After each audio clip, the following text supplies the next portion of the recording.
कहानी की शुरुआत होती है कुछ दोस्तों से जो रात को मजे से पार्टी कर रहे होते हैं, लेकिन उनमें से एक लड़की बिल्कुल चुपचाप उदास बैठी होती है। जब सभी फ्रेंड्स उस लड़की को देखते हैं तो वो सब उसे पूछते हैं कि आखिर क्या वजह है, तुम इतनी उदास क्यों हो। वो बताती है कि मार्केट में एक नया ऐप लॉन्च हुआ है जो डाउनलोड करने वाले को उसकी डेथ कब होगी उसका एग्जैक्ट टाइम बता सकता है। वो लड़की बताती है कि मैं इसलिए उदास हूँ क्योंकि आज सुबह मैंने भी इस ऐप को डाउनलोड किया है और जब मैंने इस ऐप को ओपन किया तो उसने बताया कि मेरी मौत आज से ठीक 15 दिन बाद होने वाली है। ये सुनकर सभी दोस्त उस लड़की पर हंसने लगते हैं और मजाक मजाक में ये सभी उस ऐप को डाउनलोड कर लेते हैं। ये लोग शर्त लगाते हैं कि ऐप के मुताबिक जो सबसे जल्दी मरने वाला होगा उसे टेबल पर रखी सारी ड्रिंक्स अकेले खत्म करनी पड़ेगी। ऐप डाउनलोड करने से पहले सभी को एक यूजर एग्रीमेंट यानी टर्म्स कंडीशंस दिखती है और मेरी तरह ये लोग भी उसे बिना पढ़े एक्सेप्ट कर लेते हैं। उसके बाद सभी को अपनी लाइफ का काउंटडाउन दिखने लगता है। अब सब बारी बारी अपनी जिंदगी का बचा हुआ टाइम सभी को दिखाने लगते हैं। कोई 20 साल जीने वाला था तो कोई 60 साल। लेकिन कोर्टनी परेशान नजर आती है। जब वो अपना मोबाइल फोन दोस्तों को दिखाती है तो उस ऐप के हिसाब से उसके पास सिर्फ 3 घंटे बचे हुए थे।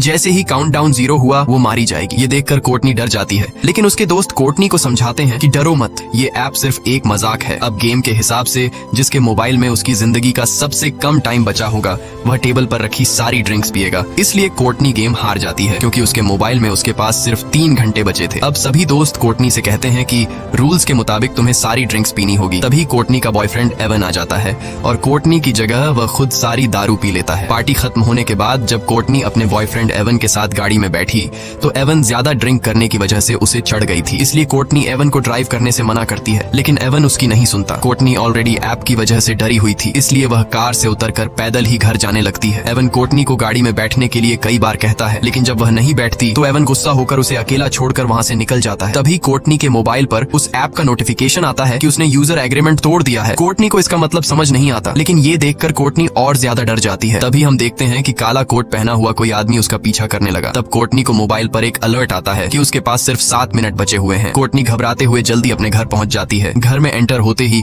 उसके कानों में अजीब सी आवाजें आने लगी और ऐप का अलर्ट भी लगातार बजता रहता है, जिससे तंग होकर वह मोबाइल को ऑफ कर लेती है। लेकिन फोन अपने आप ऑन हो गया और फिर से काउंटिंग शुरू हुई। आखिर में कोई अनजान चीज कोर्टनी को ऊपर खींच लेती है और ठीक काउंटडाउन खत्म होते ही नीचे गिरने से कोर्टनी की मौत हो जाती है। यहाँ हमें पता चलता है कि ये ऐप कोई मजाक नहीं बल्कि सच में इंसान की जिंदगी का बचा हुआ टाइम बताता है। वहीं दूसरी तरफ हम देखते हैं कि कोर्टनी का बॉयफ्रेंड एवन ने अपनी कार ठोक दी है। एवन की जान तो बच गई, पर जिस सीट पर कोर्टनी बैठने वाली थी उसमें एक पेड़ की एक बड़ी लकड़ी घुस गई थी। यानी असल में कोर्टनी की डेथ इस तरह होने वाली थी। उसके बाद हम हॉस्पिटल में क्विन नाम की एक नर्स को देखते हैं जो ट्रॉली लेकर एक पेशेंट के रूम में जाती है। वह देखती है कि पेशेंट बिना नाश्ता किए रूम से बाहर निकल गया है। क्विन जानती है कि इस वक्त वो मरीज कहाँ पर होगा, इसलिए वो सीधा उसके पास जाती है। यहाँ हम देखते हैं कि वो मरीज कोई और नहीं बल्कि कोर्टनी का बॉयफ्रेंड एवन है। एवन बहुत ज्यादा घबराया हुआ होता है। वो क्विन को काउंटडाउन ऐप के बारे में सब कुछ बता देता है कि कैसे उसकी गर्लफ्रेंड ने ये डाउनलोड किया था और ठीक उसी टाइम उसकी मौत हुई जो टाइम इस ऐप ने बताया था। क्विन एवन को समझाती है कि ये बस एक इत्तेफाक होगा। भला कोई ऐप किस तरह से किसी इंसान को उसके मरने का टाइम बता सकता है। वो उसे रिलैक्स करके सर्जरी के लिए तैयार करने की कोशिश करती है, लेकिन एवन सर्जरी के लिए किसी भी कीमत पर तैयार नहीं होता क्योंकि अब उसने भी काउंटडाउन ऐप डाउनलोड कर ली थी। ऐप के हिसाब से एवन के पास जिंदा रहने के लिए सिर्फ 19 घंटे बाकी थे और ठीक 19 घंटे बाद एवन की एक सर्जरी होने वाली है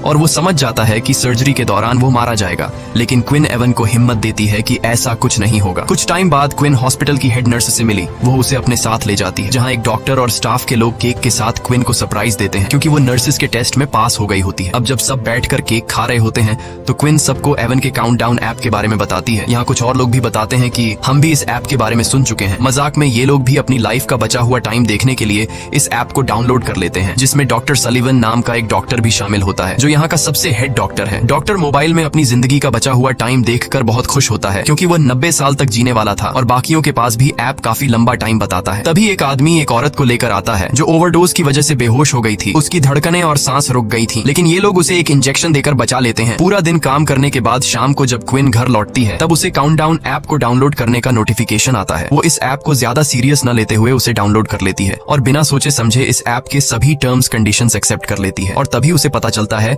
कि उसकी जिंदगी के सिर्फ 2 ही दिन बचे हैं। ये देखकर उसे कुछ अजीब लगता है, लेकिन क्विन इसे नजरअंदाज करके घर पहुंच जाती है। क्विन की फैमिली में उसके पिता और उसकी छोटी बहन जॉर्डन होती है, जबकि क्विन की मॉम 1 साल पहले कार एक्सीडेंट में मारी गई। अगले दिन हॉस्पिटल में एवन को दिखाया जाता है जो बहुत ही ज्यादा घबराया हुआ होता है क्योंकि उसके मोबाइल पर उसकी लाइफ का टाइम धीरे धीरे कम होता जा रहा था और अब बस उसकी जिंदगी के कुछ ही मिनट बचे थे। वह सर्जरी कराने की बजाय हॉस्पिटल से भागने का डिसाइड करता है। जैसे ही वह भागने लगता है तभी उसके मोबाइल पर नोटिफिकेशन आता है जिसमें बताया जाता है कि उसने यूजर एग्रीमेंट तोड़ दिया। यहाँ हमें पता चलता है कि जब कोई इस ऐप के जरिए अपने लाइफ के बचे हुए टाइम को देख लेता है तब वह अपनी मौत को टाल नहीं सकता। जिस तरह से कुछ दिन पहले एवन की गर्लफ्रेंड कोर्टनी ने कार से उतरकर पैदल जाकर अपनी मौत को टालने की कोशिश की थी, तब उसने यूजर एग्रीमेंट तोड़ दिया था और वो मारी गई। अब इसी तरह से एवन भी सर्जरी न करवाकर अपनी मौत को टालने की कोशिश कर रहा है। अब ये खुद को बचा पाएगा या नहीं, चलिए जानते हैं। एवन जैसे ही आगे बढ़ने लगा तभी एवन को शीशे में पीछे से काला साया नजर आता है, लेकिन जैसे ही एवन पीछे मुड़कर देखता है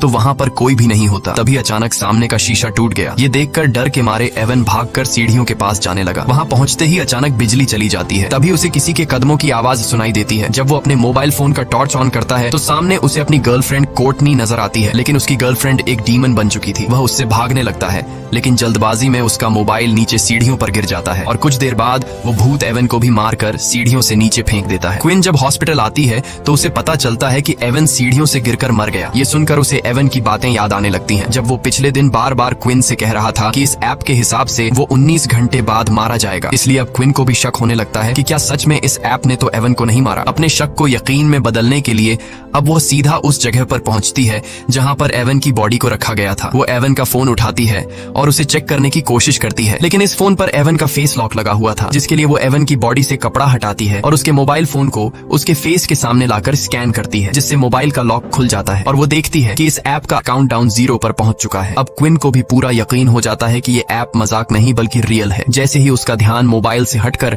एवन के फेस पर पड़ता है तो एवन का सर अपने आप मुड़कर उसकी तरफ देखने लगता है। वो घबराकर जल्दी से उस लाश को वापस फ्रीजर में रख देती है। अब क्विन को डर लगने लगा कि कहीं ये सब उसके साथ भी तो नहीं होगा, क्योंकि ऐप के मुताबिक अब उसके पास सिर्फ एक दिन ही बचा था और कल वो अपने पिता के साथ अपनी माँ की कब्र पर जाने वाली थी, जिससे वो समझ जाती है कि रास्ते में जरूर उनका कोई एक्सीडेंट होगा जिसमें क्विन मारी जाएगी। इसलिए क्विन अपनी मौत को टालते हुए अपने डैड को कॉल करती है और कल के दिन कब्रिस्तान जाने का प्लान कैंसिल करती है। तभी क्विन के मोबाइल फोन पर एक नोटिफिकेशन आता है कि उसने यूजर एग्रीमेंट तोड़ दिया है। ये देखकर वो बहुत ज्यादा परेशान हो जाती है। तभी डॉक्टर सलिवन उसे रूम में बुलाकर पेशेंट की हेल्प करने को कहता है, लेकिन यहाँ डॉक्टर के इरादे कुछ और ही थे।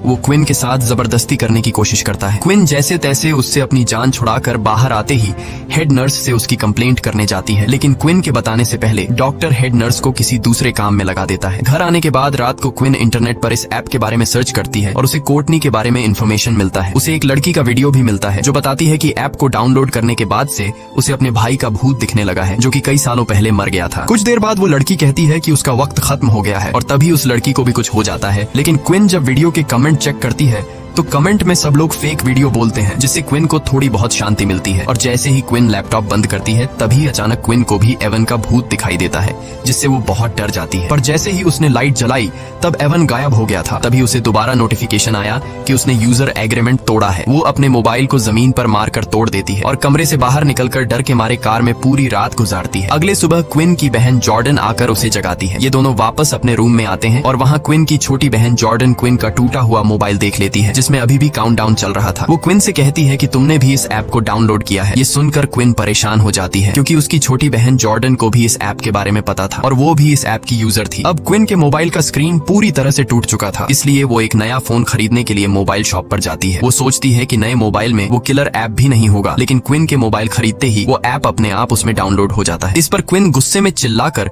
उस शॉपकीपर से इस ऐप के बारे में पूछती है, लेकिन उसे भी इसके बारे में कुछ नहीं पता था। वो दुकानदार उससे डिलीट करने की कोशिश करता है, पर इस ऐप को डिलीट करने का ऑप्शन ही नहीं था। जिसके बाद क्विन गुस्से से उस दुकानदार से अपना मोबाइल लेकर वहाँ से चली जाती है। क्विन की बातें सुनकर मैट नाम का लड़का उस दुकानदार के पास आता है। वह भी दुकानदार से इस ऐप के बारे में पूछता है। दूसरी तरफ क्विन घर वापस जाने के लिए अपनी गाड़ी में बैठ जाती है, लेकिन जैसे ही उसने सामने लगे शीशे में देखा तो उसकी गाड़ी के पीछे काले कपड़े पहने एक आदमी खड़ा था। जैसे ही उसने पीछे मुड़कर देखा तो वो गायब हो गया। तभी अचानक किसी अजीब क्रीचर के हाथों ने उसका मुंह ढक दिया, जिससे उसकी गाड़ी तेजी से रिवर्स जाने लगती है और पीछे खड़ी गाड़ी से टकराने से बच जाती है। तभी दूसरी गाड़ी का आदमी गुस्से में बाहर निकलकर क्विन पर चीखने लगता है, लेकिन तभी वही दुकान का कस्टमर मैट बाहर आकर सारी सिचुएशन संभाल लेता है। वह क्विन को बताता है कि मैंने भी इस ऐप को डाउनलोड किया है और मैं तुमसे भी पहले मरने वाला हूँ। अब दोनों एक बार में बैठकर ऐप के बारे में बात करने लगते हैं। मेट क्विन से कहता है कि जब तुमने इस ऐप को डाउनलोड किया था तब तुमने यूजर एग्रीमेंट पढ़ा था, जिस पर क्विन जवाब देती है, नहीं, मैंने डायरेक्ट टर्म्स कंडीशंस एक्सेप्ट कर ली थी। मैट कहता है, मैंने भी यही गलती की थी। अब इन दोनों को पछतावा होता है कि टर्म्स कंडीशंस एक्सेप्ट करने से पहले हमने एक बार उसे पढ़ लिया होता। तभी मैट को बार में एक नशेड़ी दिखता है। उसे देखकर मैट के दिमाग में एक आइडिया आता है। वो क्विन से कहता है कि क्यों ना हम इस नशेड़ी से उसके मोबाइल फोन में ये एप्लीकेशन डाउनलोड करवाए,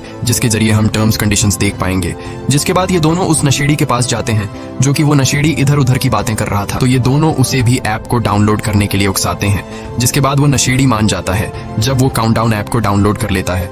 और जैसे ही टर्म्स कंडीशंस वाली जगह पर पहुंचता है तो क्विन उससे मोबाइल लेकर अच्छी तरह से पढ़ने लगती है। और अब जाकर उन्हें एक रूल के बारे में पता चलता है कि ऐप में अपनी मौत का समय देखने के बाद यूजर अपनी मौत को टालने की कोशिश नहीं कर सकता। इन दोनों ने ही अपनी ट्रिप कैंसिल करके ये एग्रीमेंट तोड़ दिया था। ये सब सुनने के बाद भी वो पागल नशेड़ी उन टर्म्स कंडीशंस को एक्सेप्ट कर लेता है। लकीली उस नशेड़ी को पता चलता है कि वो और 40 साल जिएगा। तब क्विन को याद आता है कि जिस हॉस्पिटल में मैं काम करती हूँ उस हॉस्पिटल में एक पादरी है, शायद वो हमें इस हालात से निकलने का कोई रास्ता बता सके। इसके बाद क्विन और मैट हॉस्पिटल जाते हैं और पादरी को डीमन की सारी कहानी समझाते हैं। पादरी कहता है कि वो डीमंस पर यकीन नहीं रखता, इसलिए वो उन्हें एक दूसरे पादरी का एड्रेस देता है जो कि डीमंस के मामलों में एक्सपर्ट है। जाने से पहले हेड नर्स क्विन को एक मीटिंग में ले जाती है, जहां डॉक्टर सलिवन उल्टा क्विन पर इल्जाम लगा देता है कि उसने क्विन को नहीं बल्कि क्विन ने उसे हरास किया था। लेकिन जब क्विन सफाई पेश करने लगती है तब मीटिंग का हेड क्विन की कोई बात नहीं सुनता और क्विन को जॉब से निकाल देता है। क्विन को अब जॉब की कोई परवाह नहीं थी, क्योंकि अब बात उसकी जान पर बनी थी। इसके बाद ये दोनों एक चर्च में पहुंचते हैं, जहां ये दोनों एक आदमी को ढूंढते हैं जिसके बारे में उन्हें पादरी ने बताया था। और आखिरकार ये दोनों उस फादर तक पहुंच जाते हैं और फादर को इस ऐप के बारे में सब कुछ बता देते हैं। उनकी बातें सुनकर फादर उन्हें बाइबल में लिखी एक कहानी सुनाता है। कहानी में लिखा हुआ होता है, कहीं 100 साल पहले एक राजकुमार हुआ करता था जिसे युद्ध लड़ने जाना था। ये राजकुमार डरा हुआ था कि कहीं वो इस युद्ध में मारा न जाए। जिसके बाद वो एक ओल्ड जिप्सी लेडी के पास गया और उससे पूछा कि क्या वो इस युद्ध में जिंदा बचेगा। ओल्ड लेडी कहती है कि वो उसे उसकी मौत का ठीक समय बता सकती है, लेकिन शर्त ये है कि अपनी मौत का समय जानने के बाद राजकुमार अपनी मौत को टालने की कोशिश नहीं करेगा। राजकुमार मान जाता है और उसे पता चलता है कि वो युद्ध में मारा जाएगा। अब राजकुमार मौत के डर से लेडी की बात न मानकर अपने छोटे भाई को युद्ध लड़ने भेज देता है, लेकिन उसके छोटे भाई को कुछ नहीं होता, बल्कि वे लोग युद्ध जीत जाते हैं। मगर डरपोक राजकुमार के पीछे ओजिन नाम का एक डीमन पड़ जाता है, जो कि वो राजकुमार को तड़पा तड़पा कर उसके ठीक समय पर मार देता है, जो कि उसके तकदीर में लिखा था। फादर ने ध्यान लगाकर पता लगाया कि इन सब के पीछे ओजिन नाम के एक डीमन का हाथ है। फादर ने कहा कि शायद यह ऐप भी उस ओजिन डीमन का एक रूप है। उसने बताया कि अगर तुम्हें अपनी मौत टालनी है तो सबसे पहले तुम दोनों को इस ऐप को हैक करके इसका कोड मेरे पास लाना पड़ेगा। जब मैं इस ऐप का कोड देख लूंगा तब मैं उस डीमन से तुम्हारी जान छुड़वा सकूंगा। ये सुनकर क्विन और मैट को जल्द से जल्द इस ऐप को हैक करना था, क्योंकि अब उनके पास बहुत ही कम टाइम बचा हुआ था। ये दोनों उस मोबाइल शॉपकीपर के पास आते हैं और उसे इस ऐप को हैक करने की रिक्वेस्ट करते हैं। शॉपकीपर इस काम के लिए तैयार नहीं था, लेकिन जब क्विन उसे पैसे देती है तो वह मान जाता है। कई घंटों की मेहनत के बाद फाइनली वो इस ऐप को हैक करके उसका कोड निकाल लेता है। क्विन जल्दी से उस कोड का फोटो लेती है ताकि फादर को दिखा सके। यहाँ ये लोग देखते हैं कि इस ऐप के लाखों यूजर्स हैं, जिसमें अचानक शॉपकीपर भी अपना नाम डेरेक भी देख लेता है। वो अपने कोड के साथ छेड़छाड़ करके खुद की उम्र 100 साल से भी ज्यादा कर लेता है और यह आइडिया सच में काम कर रहा था। अब डेरेक के पास इस ऐप का फुल एक्सेस था, वो जितना चाहे किसी का भी उम्र बढ़ा सकता था। शॉपकीपर क्विन और मैट की रिक्वेस्ट पर इन दोनों का भी उम्र बढ़ा देता है। तभी क्विन को डेटाबेस में अपनी सिस्टर जॉर्डन का नाम दिखता है और उसकी मौत तो क्विन से भी 3 मिनट पहले होने वाली थी, यानी कि उस एक्सीडेंट में क्विन और जॉर्डन दोनों ही मरने वाली थी। खैर, क्विन जॉर्डन की भी उम्र बढ़ा लेती है। अब क्विन और मैट बहुत खुश हो जाते हैं, क्योंकि अब उन्हें मौत का डर नहीं था। लेकिन ये खुशी कुछ ही देर की मेहमान थी। इसके बाद क्विन और मैट एक साथ क्विन के घर पहुंचे और सेफ्टी के लिए एक ही रूम में रात गुजारने का फैसला किया, क्योंकि अब भी उनके दिलों में डीमन का डर मौजूद था। रात के वक्त जब वो सोने वाले थे तब क्विन मैट से पूछती है कि उसने ये ऐप क्यों डाउनलोड की थी। मैट बताता है कि कुछ साल पहले उसका एक छोटा भाई था जो एक बहुत ही डिसेंट लड़का था। वो हमेशा बीमार रहता था और बीमारी के चलते एक दिन उसकी मौत हो गई और तब से मैट को मौत से डर लगने लगा। जब उसे इस ऐप के बारे में पता चला तो वो जानना चाहता था कि वो खुद कब तक जिंदा रहने वाला है, इसलिए मैंने यह डाउनलोड की। इसके बाद क्विन मैट को अपनी स्टोरी सुनाती है कि एक रात वो अपनी मॉम को बिना बताए एक पार्टी में चली गई थी। जब उसकी माँ उसे ढूंढने के लिए घर से बाहर निकली तो रास्ते में उसका कार एक्सीडेंट हुआ, जिससे उसकी मौत हो गई। एक दूसरे को खुद की स्टोरी सुनाने के बाद ये दोनों सो जाते हैं। तब आधी रात में डीमन फिर से क्विन को डराने आ जाता है। क्विन के कानों में एक अजीब आवाज गूंजती है, जिससे उसकी आंख खुल जाती है। उसने देखा कि मैट का हाथ उसके पेट पर है। वो मैट का हाथ हिलाकर उसे जगाने की कोशिश करती है, लेकिन तभी असली मैट दरवाजा खोलकर अंदर आया। असल में क्विन के पेट पर किसी और का नहीं बल्कि डीमन का हाथ था। यहाँ डीमन क्विन पर हमला करता है, लेकिन मैट हिम्मत दिखाते हुए उसका कंबल छीन लेता है, जिससे डीमन भाग जाता है। और यहाँ उन्हें पता चलता है कि उनका ऐप को हैक करने से कोई फायदा नहीं हुआ क्योंकि उनका काउंटडाउन वापस अपने वक्त पर आ गया है।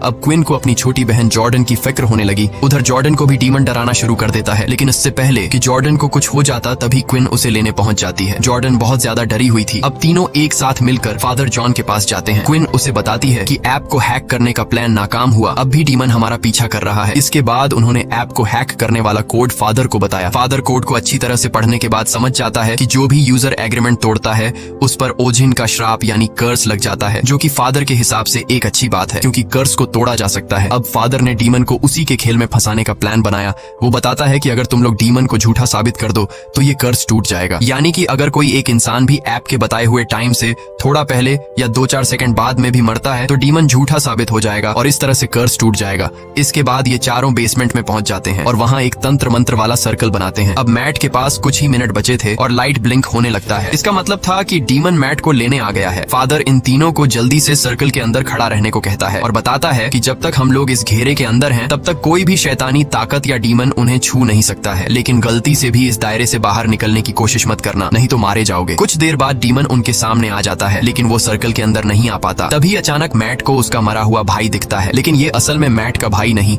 बल्कि डीमन ने मैट के भाई का रूप लेकर मैट को बाहर निकालने के लिए धोखा दे रहा था, जिसे देखकर मैट इमोशनल होकर जैसे ही सर्कल से बाहर कदम रखता है तब डीमन मैट के पैर को पकड़कर उसे खींच कर ले जाता है। यह देखकर क्विन भी उसके पीछे भागती है। जब उसने बाहर आकर देखा तो मैट तो एकदम सही सलामत रोड पर खड़ा हुआ था, लेकिन तभी एक तेज रफ्तार गाड़ी ने आकर मैट को टक्कर मारकर कुचल दिया और मैट की मौत के साथ उसके मोबाइल का काउंटडाउन भी 0 हो गया। मैट की मौत को अपनी आंखों से देखकर क्विन को बहुत बुरा लगता है और अब अगला नंबर जॉर्डन का था, लेकिन क्विन देखती है कि बाहर निकलते टाइम जॉर्डन बुरी तरह से जख्मी हो गई है, इसलिए वो उसका इलाज करने के लिए जॉर्डन को अपने ही हॉस्पिटल ले आती है। इसी दौरान क्विन के साथ काम करने वाली एक नर्स ने क्विन को बताया कि तुम्हारी बात बिल्कुल ठीक थी, डॉक्टर सलिवन मेरे साथ भी फ्लर्ट करने की कोशिश कर रहा है।